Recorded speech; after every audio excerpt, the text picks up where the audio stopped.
எல்லாருக்கும் வணக்கம். ரொம்ப சூப்பர் டேஸ்ட்டான வாழை கருவாடு வறுவல். நல்லா மொறு மொறுன்னு மீன் வறுவலே தோத்துரும். அவ்வளோ சூப்பரா இருக்கும். வெரைட்டி ரைஸ் கூடலாம் இத வச்சு சாப்பிட்டோன்னா, இதுக்கு இதெல்லாம் தான் தேவையான இன்கிரீடியன்ட். இப்போ ஒரு 2 டேபிள் ஸ்பூன் போல் குழம்பு மிளகாய் தூள் சேர்த்துக்குங்க. இதில் ஒரு 1/2 டீஸ்பூன் போல் உப்பு, 1/4 டீஸ்பூன் போல் கார்ன்ஃப்ளவர் சேர்த்து கொஞ்சம் கொஞ்சமாக தண்ணி சேர்த்து நல்லா இந்த பதத்துக்கு கரைச்சி எடுத்துக்குங்க.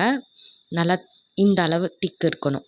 இப்போ இதில் க்ளீன் பண்ணி வாஷ் பண்ணி வச்சுருக்க வாழை கருவாடு ஒரு 10 பீஸ் போல் நான் சேர்த்துருக்கேன். அதை நல்லா அந்த மசாலாவில் இப்படி கோட் ஆகி அளவுக்கு கலந்து விட்டுக்குங்க.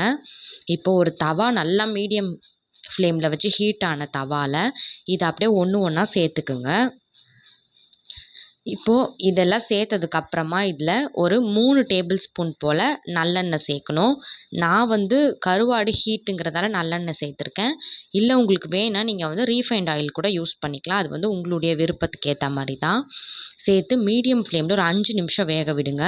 இப்போ இதை அப்படியே திருப்பி போட்டு அகெயின் நல்லெண்ணெய் ஒரு 3 டேபிள் ஸ்பூன் போல் விட்டுக்குங்க. நல்லெண்ணெய் சேர்க்கும்போது உங்களுக்கு அந்தளவுக்கு பாடி கூட ஹீட் ஆகாது. ஸோ இதையே ட்ரை பண்ணி பாருங்கள். இப்போ 2 சைடும் 5 நிமிஷம் விட்டாச்சு. இப்போது அகெயின் திருப்பி போட்டு ஒரு 2 டேபிள் ஸ்பூன் போல் எண்ணெய் விட்டுக்குங்க. எண்ணெய் விட்டு சிம்மில் 5 நிமிஷம் 2 பக்கத்தையும் திருப்பி போட்டு எடுத்திங்கன்னா நல்லா சூப்பர் டேஸ்ட்டான மொறு மொறு வாழை கருவாடு வறுவல் ரெடி ஆகிடும். தேங்க்யூ.